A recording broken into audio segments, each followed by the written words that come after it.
Welcome to What Have You with Rachel Jankovic and Rebecca Merkel. Before we get started, I wanted to recommend to you the Canon app. Even if you choose not to subscribe to all of the locked content, it's still a great place for you to have What Have You and the rest of Canon Press's podcasts. Go download the Canon app today. If you choose to subscribe, you can find all kinds of talks and messages from both Rachel and Becca, including their books.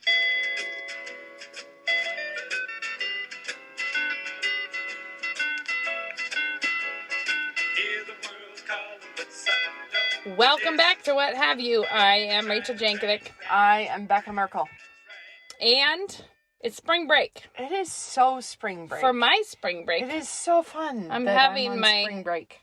Face toasted off with the craftiness of my children. I'm having my face toasted off with my own crafts that I'm trying to do. I haven't even gotten around to mine.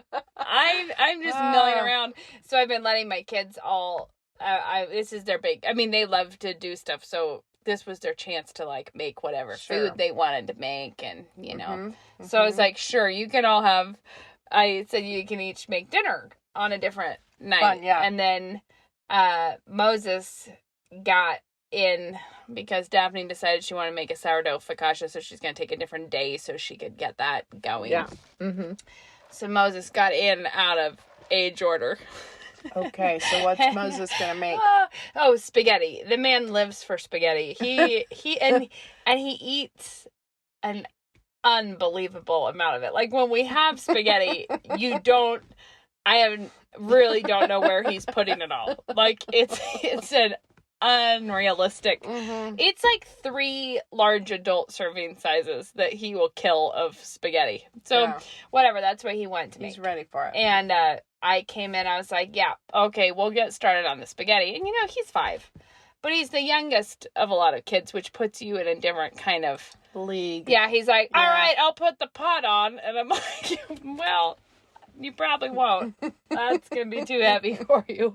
But he did get the pot out and everything. But I walk into the loom room to consult with Chloe about a quilt that she's whizzing up in there.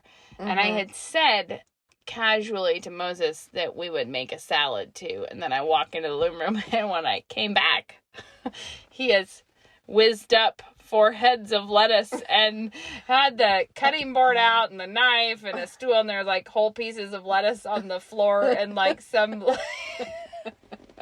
And that felt to me like a little picture of everything, how it's all been right now. Is like, I don't have the speed to keep up with this. Yeah, that's good. Thanks. It was good fun. We landed it. We made the spaghetti. We made the salad dressing, and we did it. But a lot of stuff's coming at me kind of faster than I feel capable of seizing. I have been painting my cabinets for longer than seems humanly possible. Yeah, cabinets are like that, though. They're brutal to paint. And there's a lot of just... I mean, look at my hands. They're covered in paint here and there. Anyway, I haven't even started the shelves yet. And so when I get home from right now, I'm going to launch those shelves. One of my jobs, I told the kids that they could prime a cabinet I'm going to paint upstairs, and that was a scene as well. Yeah. So, but that cabinet is a funky, weird old hutch that I purchased on the cheap. Yeah. And then we're going to turn it into the yarn store upstairs so that there's like a big place to have all the yarn. Love it. So it would be good if I got it done so I could get stuff out of my, that'd be very cool. out of the other locations. Yeah, that's fun. Well, I keep feeling, I think for the last straight 10 days, I've been feeling like any minute now, I'm going to be able to move into my cabinets. Any minute now. But life keeps interfering, and I keep having other things. Does and that. Stuff gets in the way. But any minute now, I'm going to move into my cabinet. Well, I will rejoice with you when you get there. Well, you will, because I'm going to call you immediately. And I'm I feel really weird weird about something that I realized is more a way of life for me forever. Is that I have paint on my head. Yeah. Okay, I got it's not a surprise. Didn't you find a dead bug in your hair one time while we were podcasting? On the podcast, Yeah. right? What Live. I had been It's like a stuffing my fly head. or something. It was so gross. What did I So, have my head in back then? I don't know. I But remember it was so, something I was working on. for so long, we were never in the house that we were going to be in for a long time. Right. Mm-hmm. So Yeah. you would have some matters. odd item, and you'd be like, probably should just hang on to this until, because I might need Someday. it. Yeah. You know, it's really weird for me to know all of the rooms, like, because we have a lot more bedrooms here than we ever did. That it's just really odd when there's something that I like, but I'm like, there's no place for this in my house. Oh, sure. It's like really odd to me. Yeah. That I'm just like, well, we must part ways now. This item that I always thought maybe I'll have Maybe someday it'll be or like maybe I'll need the it, right you know? place. Yeah. Because there's a lot of my decorating life has been a lot of making do and making things work with things that are like that you found at a thrift store, or that you know, like little things that you purpose and repurpose, and it's odd to like enter into the final frontier of that on some things where you're like, at this point, if there's no place in our house that needs a mirror, we don't need this mirror.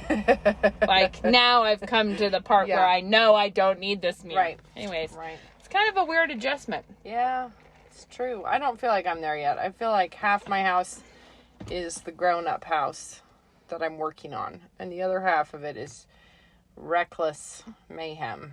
Well, to be clear, I don't feel like that's not because my whole house is finished. It's because we've just ruled out, like, I now know we don't need a desk in any of those places. It's not because every place is furnished as I desire it for the long term. It's true. Yeah. Anyways. Well. Yeah, but I'm setting up an office in the basement. Well, no, I'm not, but I will. That's fun. When we get That's to very the fun. hanging the doors and putting the flooring down. Yeah, because this is a real problem. I'm sure you all appreciate this, but when I need to go right, or I need to do something, or I have something on I need to work on this. Yeah. It's real hard to do that while you're in your house, because I'm like, well, I wrote a paragraph which reminded me that I should turn the laundry over. And then the next thing you know, you're cutting up the chicken for something, and you've just moved back into your other work. It is far easier for me to write. And in fact, I think that almost all the writing I have done has been when we were out of town. Yeah, it's like in the middle of your life and in your house, it's actually very difficult to mentally break. Like, it's been, if I'm on a trip with Ben and he has a conference, and I could just stay in the hotel room, you know, and like just sit and work. In contrast, that's not how any of my writing has been done. I don't write away from home. I write in the home. Lemming the Years was written with Blair sitting in a bumpo looking at me the whole time. It was putting some pressure on it. No, I think what I'm saying is I have to do mine in great, big chunks, because it's like, we're gone for 3 days. I'm going to hammer this out. Yeah. Then nothing happens for a few while. months, and then you hammer it out again. A bunch of the edits all happened, of course, when I was at home, but I just mean like getting out the initial. Sometimes I would get up. There was one stretch, I think, with Yoo-Hoo that I would get up early and write. But for me, for that to be a joy, the space that you go sit in early in the morning needs to be a joy. It needs to be ahead of schedule, not behind schedule. Yeah. And so that's why I'm hoping. Yeah, no, I think because if you go to a space that's actually orderly and clean and not calling your attention to what you didn't do yet, then you can get there in a mental zone. Yeah.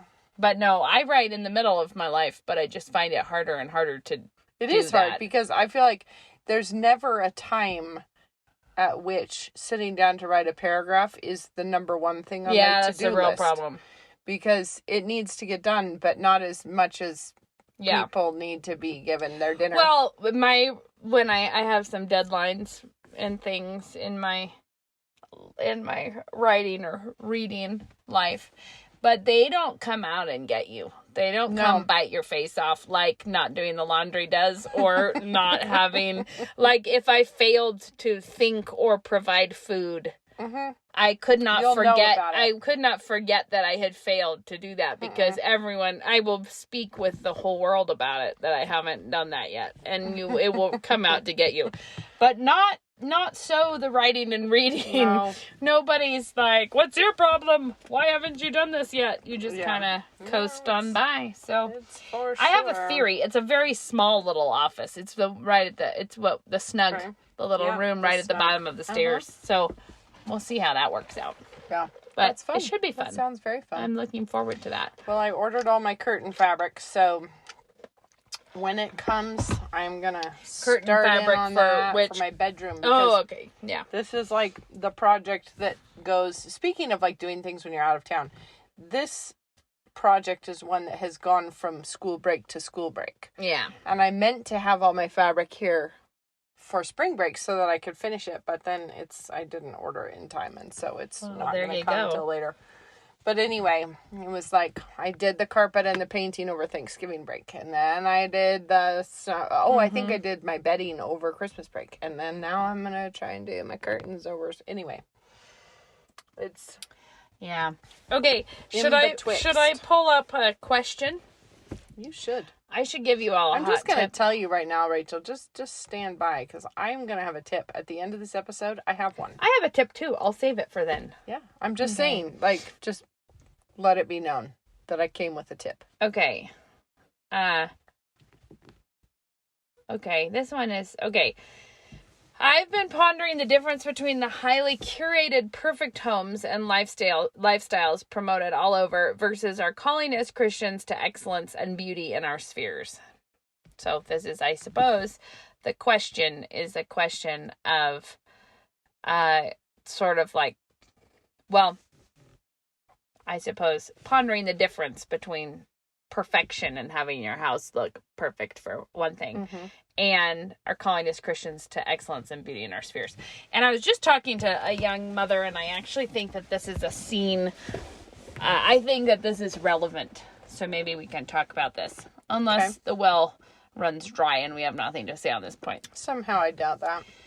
Well, this kind of topic came up because in dealing with your life with little kids, how do you, like, things that are frustrating or things that are getting in, it can be hard. And one of the things that I was bringing up is that I think a lot of Christian women are missing sort of an imagination for what they're trying to achieve that actually aligns with what God gives us as our purpose. Because it's very easy to see a picture on Instagram and make that the thing that you're trying to achieve. Like, I'd like to achieve what amounts to a still shot.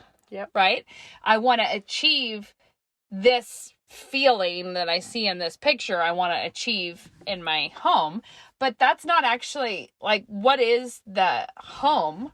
You think, if you're a mother with little kids, it's like this amazing organic thing where babies come into it and adults come out of it, right? Like, It's not a picture. It's not a still shot. It's not It just makes me think of that amazing video that was going around lately about that poor woman who ran out of hairspray, so she Gorilla glued her head. Grabbed a bottle of spray Gorilla Glue, and she just hosed her head down with spray Gorilla Glue.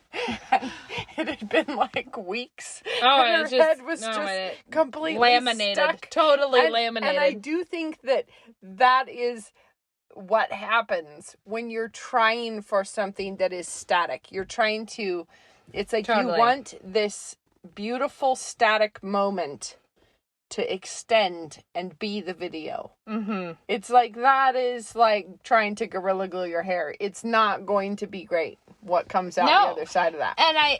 But I think that the reality is so much frustration and so much lack of intuition about what you're trying to do in your house comes back to not having aligned your imaginative vision for your goals and what you're trying to accomplish with what you actually believe about the world, about children, about why God gave you your home, what stewardship is. Like, it doesn't... Or even what beauty is, I have to say. That's a big one. Like, Yes. what is beautiful in a home?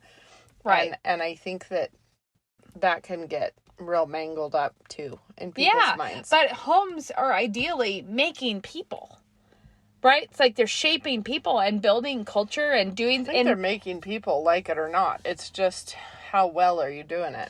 Well, I know, but my point is that those still shots that's it. Because I think like when I see a large swath of the Instagram mommy design type genre, whatever that whole genre, which does come up often. I can't, when you say mommy design, Rachel, I'm grasping.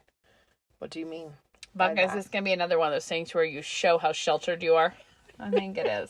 I think it's going to be that. Mommy design. Like, just give me something more than that I can I said mommy design because I actually mean design things, not high-end design gay men's homes, which would be probably like Architectural Digest or something if you followed that.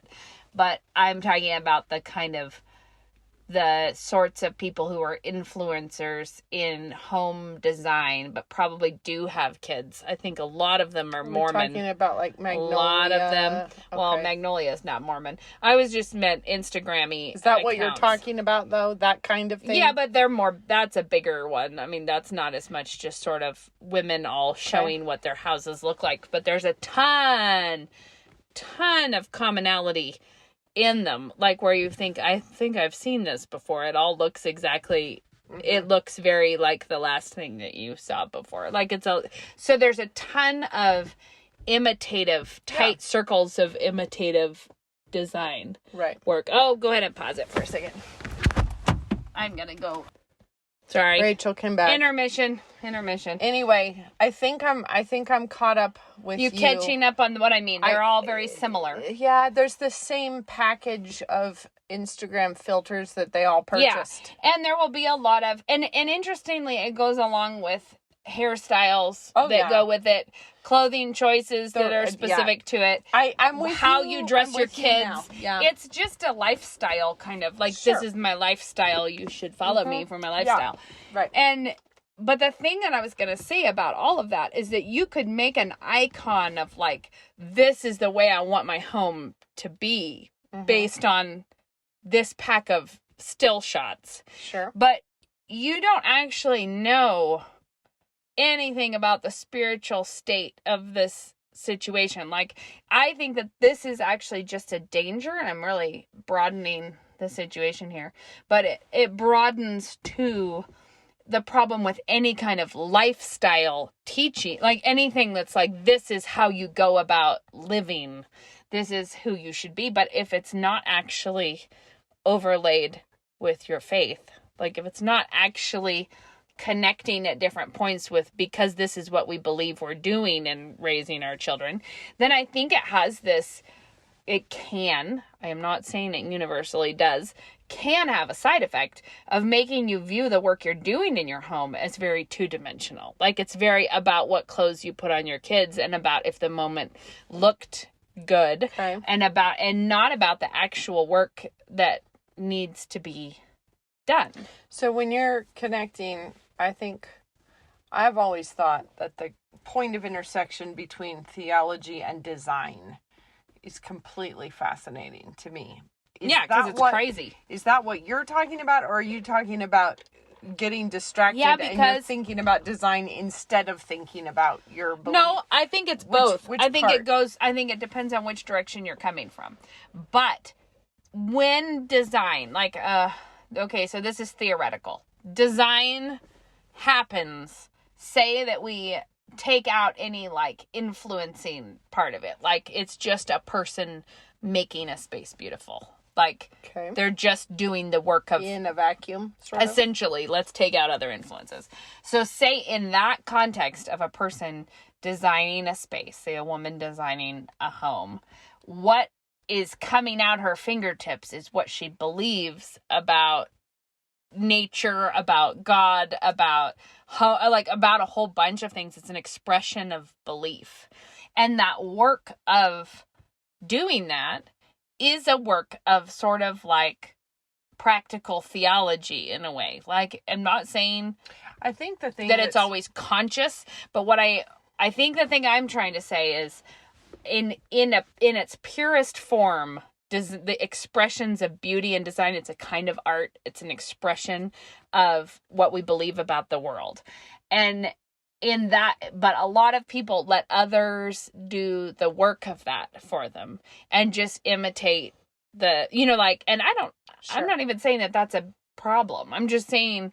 No, I think the thing is, I think if you pick any field at all of art, like fashion design, architecture, music, just whatever, sculpture, if you were to go to the actual artists, they know exactly what they think. Right. They know and how... we talked about this with the gardening the other day. Yeah, but they know how it connects to what they're doing. They know what they're trying to express. They have a worldview that they are trying to express in this artistic medium.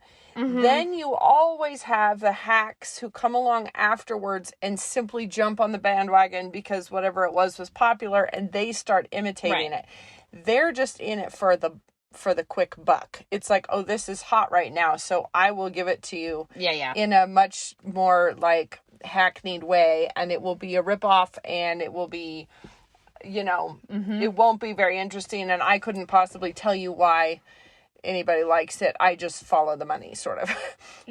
So there's that, and I think that Christian women ought to be like the former, not the latter. So it's like you should be thinking about these things more profoundly, not just simply saying, oh, this is hot now. But I do want to say something here, which is that it's also okay, like, just in case this is the kind of thinking that you are not inclined to yourself. For instance, I think Dad was just talking the other night, and he did comment that something, the way he was raised, that he needed more answers for why things were the way they were. And he said, my kids are that way. And I realized, I was like, it's true that all three of us like to get back to the root situation and talk about it.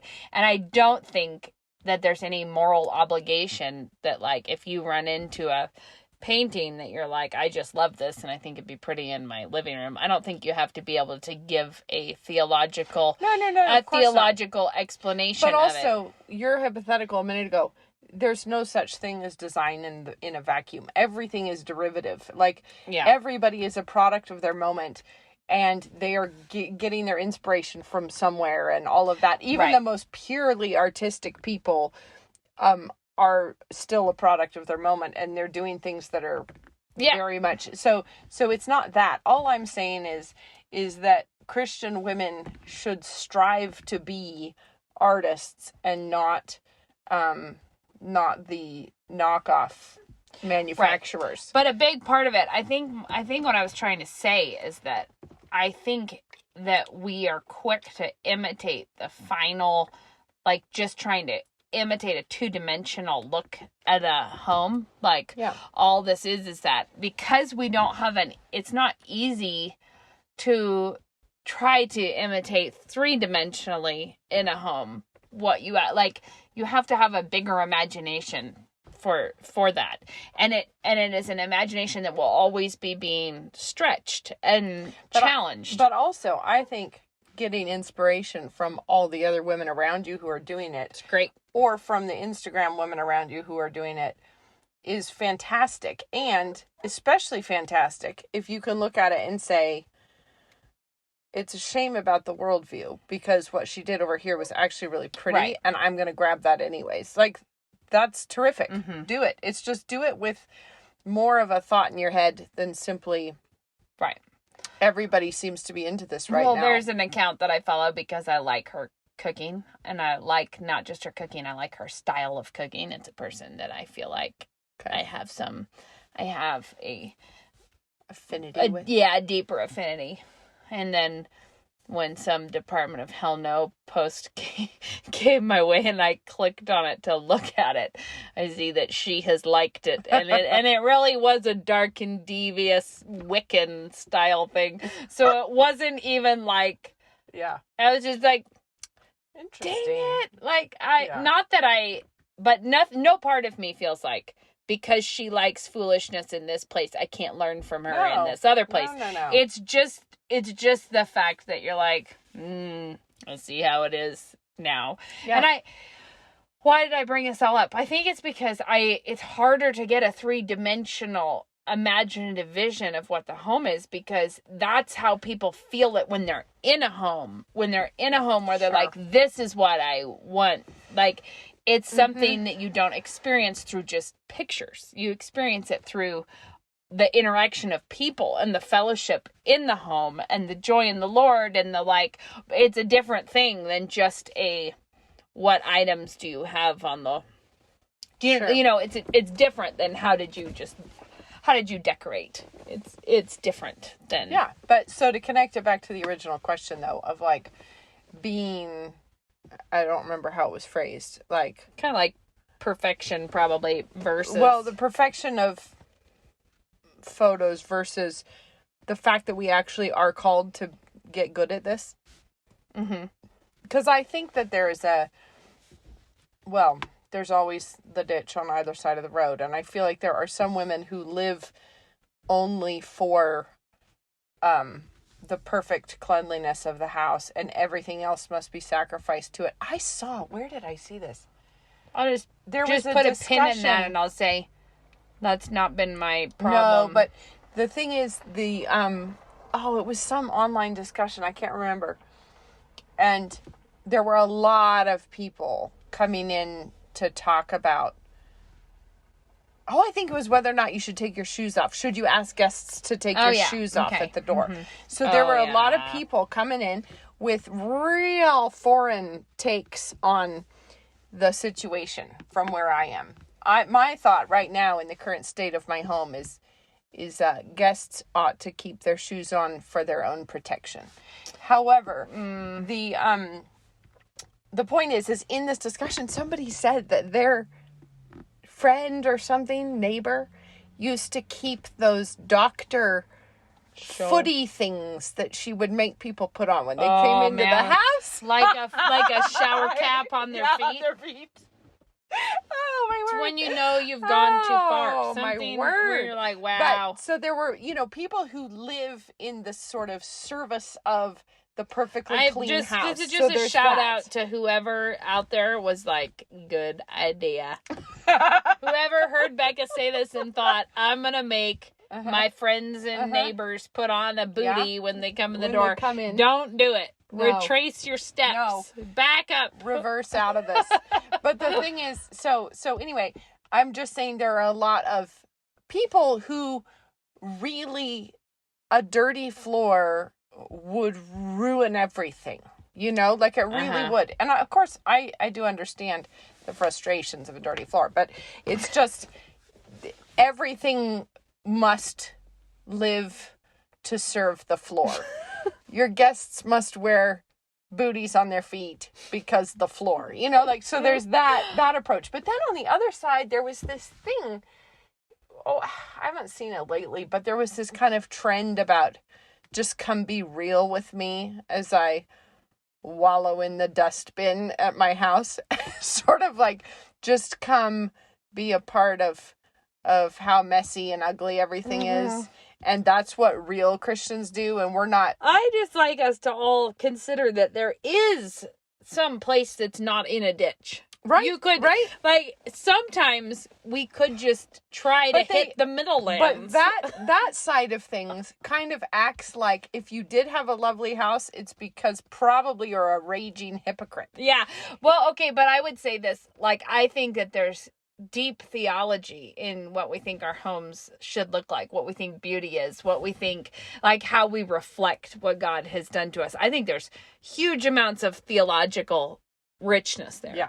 At the same time, most of the time, I put a plant in a windowsill because I like it. Because I'm like, that's fun. Not because I'm writing little theological essays on the subject. It's No. not like, No. and here shall go this because the Trinity speaks. Gosh. Like, I'm But trying see, to that just would be be- clear what we're not talking about. Yeah, but see, somehow that makes me think of Lewis's preface to Paradise Lost. He's talking about the difference between an epic poem and a sonnet or something. And he said, the thing is, like a sonnet, every word is there on purpose because Yeah. you only have so much space and every single word might has even have to a be, double meaning. Yeah, it probably does yeah. if it's a good sonnet. So you have to it's like the detail is tight. And Yeah. he said, but then you have epic is more like a cathedral where it's meant to be viewed from a distance, and the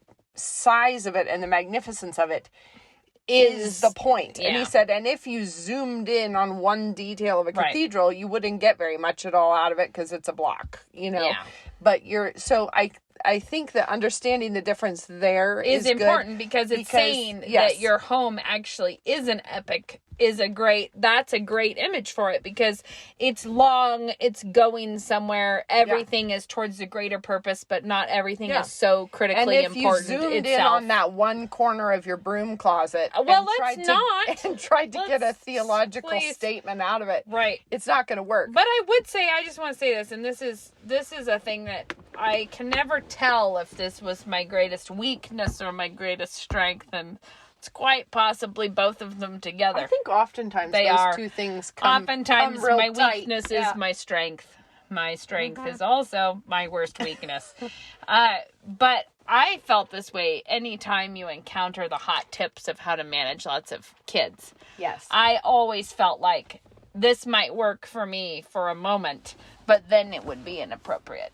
Yeah, you can't get locked into a system. Well, too I tightly. remember, I've probably said this in here before. I remember somebody telling me the great breakthrough of how to keep your house clean when you have lots of kids is write all the daily jobs on lanyards and make the kids wear them around their neck. And I just felt like, you know what there is in there? There's some theological issues in there.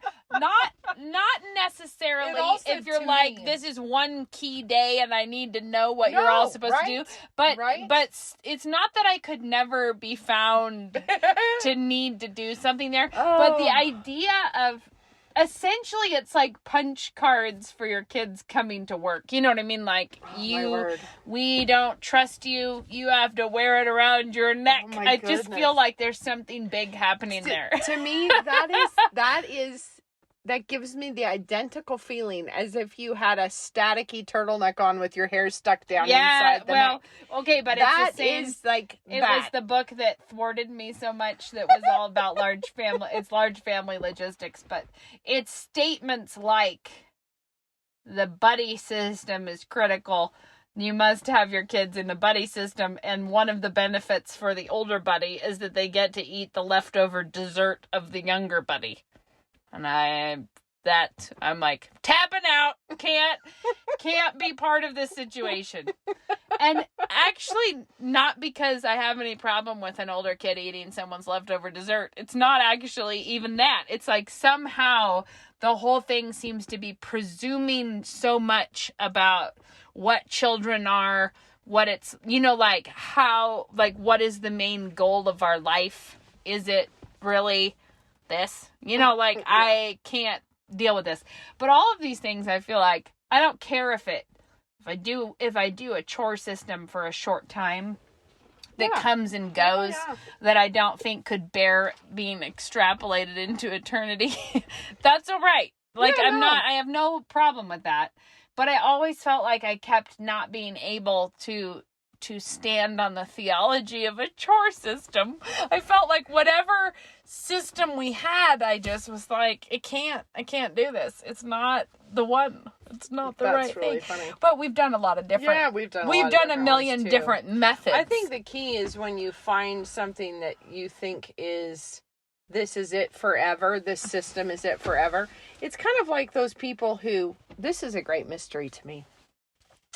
Remember when doing your colors in the early 80s was a real thing? Yeah, you winter, And- you summer. Yeah, like I Somehow was little. it was connected with Jafra. Jafra definitely feels like it plays Was into that. Jafra makeup? Yeah, but anyway, and they would swag the thing around the neck, and they would stand back and look at each other and say, I don't think that works on you. And then they would try, and they would talk about I can already all tell of you. undertones I in their can tell skin. you, no yellows for me. Yeah, but see, the thing is I think that there were a couple people who maybe had their colors done in 1982 and they found out what they were supposed to wear, and they probably similarly were told what would be flattering on them in terms of shape of pant, and they've been wearing that since 1982 Okay, but without strain. there's other potential. all. There's other potential here, because when skinny jeans came in, I was like, Yeah, they no. make your feet look weird, Yeah. and they're weird, and I don't know.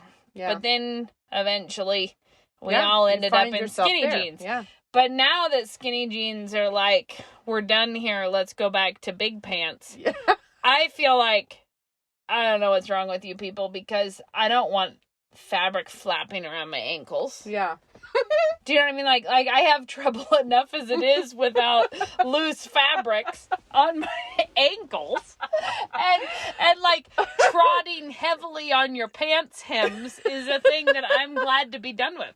But see, But then I'm like, I can't tell. Am I just slipping into this Yeah, person that to now be I'm that going to be person. installed permanently but in you know, skinny it's jeans? like there and are everyone will be people- like, if only we could get this person to stop wearing I these know, skinny and there are jeans. people who found it out in 1982. They wear the same Yeah. haircut, the same makeup, the same all of that. And I do think that that's the error that people get into. It's hard. It's hard to balance those things. But when they get the, like, here's the chore chart, this is how we do it in our family. we never Never reevaluate shall anything. we stray from this method.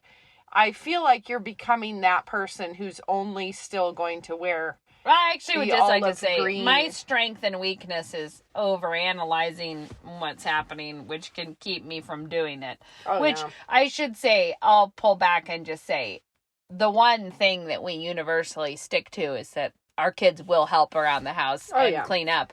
And whatever I tell them to do, they have to do cheerfully. Right. So, however, whatever we do, if sometime I say, you guys are going to clean up for an hour and write down what you did, then we expect them to do that. Yeah. So what I'm just saying, that's what we have fallen back on, because we do actually believe that that is a biblical principle, that they all should work to help, sure. and that they should cheerfully obey their parents, and that they should gladly serve one another. So that we have our principles, but it's not a formal system. But for those listeners out there who lock and load in systems and then get everything done, just consider that that strength of yours May also have a weakness. Yeah, like that. Yeah. There are every version of this has. Yeah. We have ways of erring on all sides. Right. And so whatever it is that you're most good at, or the way you manage things, you should always just be looking for the potential downsides of where you go off the rails. Right. Well, you've said this before when we've talked about design. It's like, for instance, one thing is, how does your home reflect what your husband wants your home to reflect? Yes. Because what is his vision for your home, and how is what you're doing in designing it actually reflecting a fuller picture? Because this is an example of what I meant by a three-dimensional thing. The three-dimensional thing of a wife trying to bless her husband through doing this in their home is glorifying his work, glorifying their heritage and what they're doing at home. That's not something that is just pictured in a two-dimensional No. thing. And so you want it to be that you're actually expressing a marriage. You know, you're actually expressing a husband, a wife, children. You're expressing something that's really... I do think, so if you imagine like an actual designer, someone who's doing it for business. I mean, obviously they have their style, their things, the things that they do. But if you go into a client's house, your kind of big job is to find out what the client wants. And then you take what the client wants and then you make it lovely. And you put your stamp on it and your mark on it. But you're trying to express something for someone else. For a specific client. And I do think that it's very easy for wives to be all in this to impress each other or to impress the people that follow them on social media. And rather then their husband than is kind of a fish out of water in the their house. husband, what he thinks about it is neither here nor there, because I am going to be doing this latest thing and impressing all my girlfriends. And I do think that as a wife, you should be thinking about the actual, well, client is a weird way of describing it, but your husband. What does he want his home to be? And then how are you going to take that and then make it lovely? Right. And how do you... And if your house looks exactly like all your girlfriends' houses, I think the question is... Well, that's my question. Do all your husbands look identical? I don't think that the husbands actually think that they have much place there. I think that that's typically how it is. Yeah. There goes Chloe coming home. I'll tell you all now. Chloe is being dropped off from her shorty date That's fun. with Nana. Nana has taken every grandchild out on a date when they pass her in height. Yep. They go on a shorty date. Yep. And so Yep. that was my fourth child to That's pretty good. come back all from a shorty 5 date. Of mine have Well, yeah, long since made it now, over the top of Nana's long height. since your kids have all been. But I do think that is a really important question, because if you decorate your house based on basically nothing that's relevant to your husband at all, I do think that might be something to stop and notice. And this is a thing that I should say, I will put out there that I think is funny, is that I really like I like color. I like color. I wouldn't say I do florals everywhere, but like in one of our front rooms, we have a very floral big rug. And my husband feels very at home in that, and he is very, and I, throughout our marriage, there would be times like, how do you feel about this? Is this too, how do you feel about if I feel like doing this? But for him, it's very comfortable and homey. His mom always bought vintage, fun, like floral and things like that is very the way that he grew up. And also, he's a huge man who does not feel insecure. No, there's no part of him that feels like, but if there's a floral tea towel, like if there's being threatened. Right, like if there, and actually I should say, back when we had our shop, a couple came in to our shop to register for stuff for their wedding, and it was epic, because she would be like, oh, this is a cute tea towel. It was like a tea towel that had some flowers on it. He was like, no, it has flowers on it. But she was like, I like this picture that, whatever.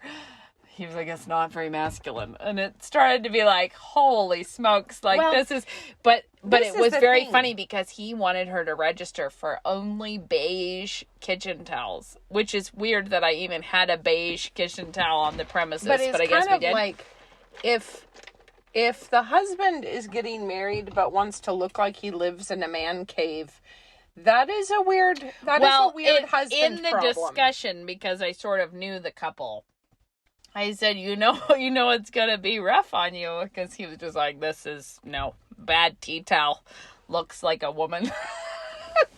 And I was like, the trouble is you're gonna have girls' clothes in your house after this. Like, I mean, like, things are slipping away from you here, because there's gonna actually be a woman living in your house at this point. Yeah, and that's the thing, is I think, of course, there can be men who are just weird about it. They just want neon beer signs and antlers everywhere. That's potentially that's a problem. Mm-hmm. But there are also women who want it to look like no man lives here. No, it's like a girl's spa day at their house is what they're going for. Exactly. And actually I feel that way with like well, there's just a lot of things where you think, really, is this a thing that right. Is this really what your husband Yeah, but is what do hoping you for? want? Can you pause it for a second? I can pause it again. And All she's right. back again. Just running the errands. Back This again. time I gave away a dresser while I was gone. Well done. Just whew, getting Just just like like that. didn't see what I was just saying at the beginning of this episode. Oh yeah. It's a dresser that I really like. That I got to the point where I was like, There's but we no don't place. need it. Yeah. It goes Yeah, nowhere. There's nowhere to put it. Yeah. Anyway, so what were we saying? That your house looks like a spa day with the girls. Right. Like, is that actually What he wants? no, right. But also, is it actually what you think your house is supposed to be? Right. Do you think that your house is just supposed to be the place where you rest?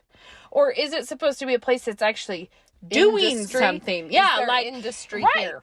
Is there are you making makers? Are you making hospitality and making are you doing things? But that's the other thing is I think if you ask yourself, first off, what does my husband, what is he about? And how can I glorify this home to be a Right. reflection of him and his interests and his, gifts and all of that. But then the other thing is what is this space for exactly? Because if you were designing a spa, it would be for one kind of thing. If you're designing a brick manufacturing facility, And I it would say be different. That's a theological thing, again, because what we were talking about at the beginning, what the world will say all the time is that your home is just for your refuge. It's just for the place for you to unwind and relax. Your docking station. And there's nothing that's wrong with the fact that there's nothing wrong with the fact that you rest in your home. Right. But is that the full extent of what your Right. home is Is for? that all of it? And let me just put this out there. If you think that the purpose of your home is for you to feel restful in it, then I would like to bring to your attention that children then do not belong in your home. Right. Like the life of raising children is going to be constantly at odds with what you thought your home was for. Right. So of course you want your bedroom, ideally where you go to sleep should be a restful place. Of course that's the goal. But as far as thinking every room of the house is supposed to remind me of serenity, but then I have Little kids in hooligans it running around. It's that is really But things then, that don't blend together But then well. there's things like, this just brings up a weird peeve of my own, a long-standing peeve, is that, let's say you do have a house full of kids. I have always disliked it when you see, a kindergarten classroom or something where it's full of kids, but that means we have to decorate it as if a child was the one in charge. I actually decorating think it. that's where I wonder what's going on when people tape foam on the corners of the coffee tables and stuff. Because they're because this is basically a playland for children and we can't have sharp edges. Yeah, but I just That mean, was actually a tip but, I was given when we were having yeah. twins, was to put pool noodles on the edges of everything. And I thought, really? Is there anyone in the world who's actually taping pool noodles I bet there are. on things? I bet there are. I was because that is unnerving. No, but you know what I mean? Where it's sort of this is a room for children. That means it must have garish colors and bad fonts that look like a child drew it himself. Okay, but when I had a lot of little kids, there was a time when I had the world's ugliest play kitchen that was like a Tuscan villa play. It was like a plastic little Tuscan. I say Tuscan, but what I mean is it was weird beiges and had grapes on an arbor on it. It was very funny. Yeah. It was sort of if the Olive Garden inspired a plastic play kitchen. But I purchased that thing. I bought it with my own money, which is really funny that I did that. And it was in our living room. And you know what? That was a good decision And the reason it was there was because I had a 2-year-old and a 1-year-old, 3-year-old, who just turned 3, and a 1-year-old. And I was going to be nursing twins in that living room. And I felt like I need to keep an eyeball on these people somehow. Like, I can't, this is just a weird situation going on here. So at that time, we had the play kitchen there where and it was big enough. The reason we went with the Tuscan Villa was because it was big enough for 2 people to operate the kitchen at one time. Yeah. And, being in there and doing the stuff. And it was a style sacrifice for a time that had to be that way. That's the thing, is I feel like there are some people who, like decorating, say, a little kid's bedroom. There are those who do something that no child would ever enjoy because they can't compromise on their style. Yeah. And then there are the other people who make it into like a wild Chuck E. Cheese. Like yes, because kids are going to be here. That means that it has to look like no adult has ever passed through. Yeah, we're going to go with the really weird choices. You have to be hospitable to your kids, but also realize you're trying to raise them with taste. I think, my Tuscan Villa, it was a time, but it was also, I think, that really was a really good idea because I needed them to play in there, and it was like, whatever, this is fine. But it was also just mad chaos in my life at large at that time. But I will say that sometimes only a Tuscan Villa will do. I just remember them. And so I'd be nursing the twins, and they were just nonstop bringing me imaginary foods of everything. Perfect. But around that time, I also put a baby gate in our bedroom door. Oh, yeah. And I would get up in the morning and tidy up our whole bedroom. And the twins slept in our bedroom with us. So I would clean up the whole bedroom. Yeah. Make our bed. And then throughout the day, I would just step over the gate and go in the bedroom if I needed to change diapers or whatever. And the other girls would come to the door and the gate would keep them there. Yeah. They could have climbed over it, but they knew they weren't allowed to. So it just made it nice.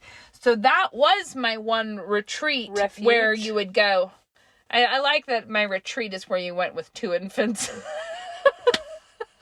Very relaxing. It was so relaxing in there. But anyways, the point is, I'm not saying make it all mayhem everywhere.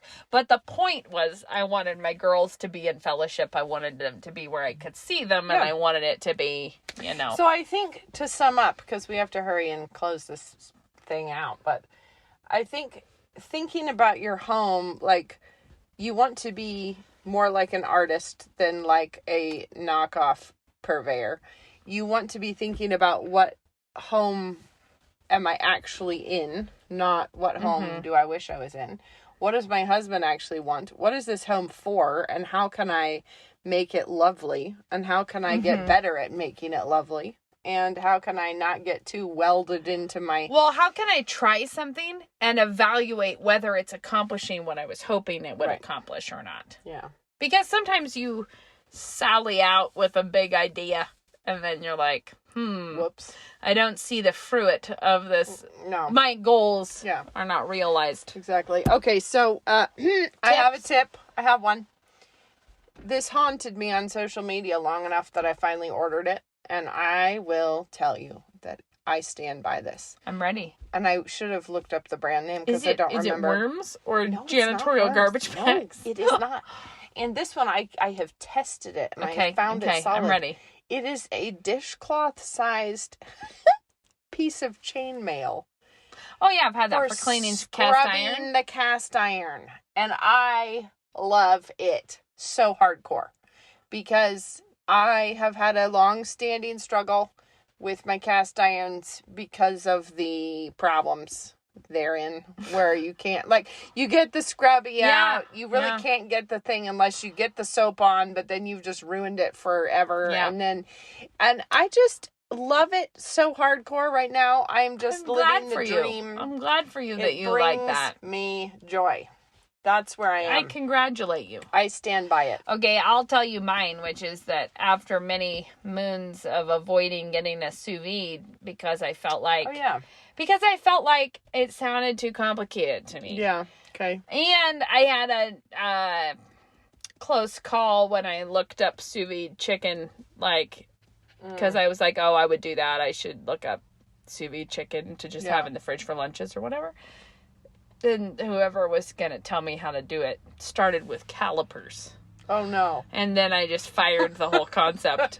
I was like, get out of my life. I have no time to be measuring chicken thickness with calipers. He probably wanted a lanyard around your neck also. Yeah, but I don't think I realized that what he was doing was in excess of what was needed.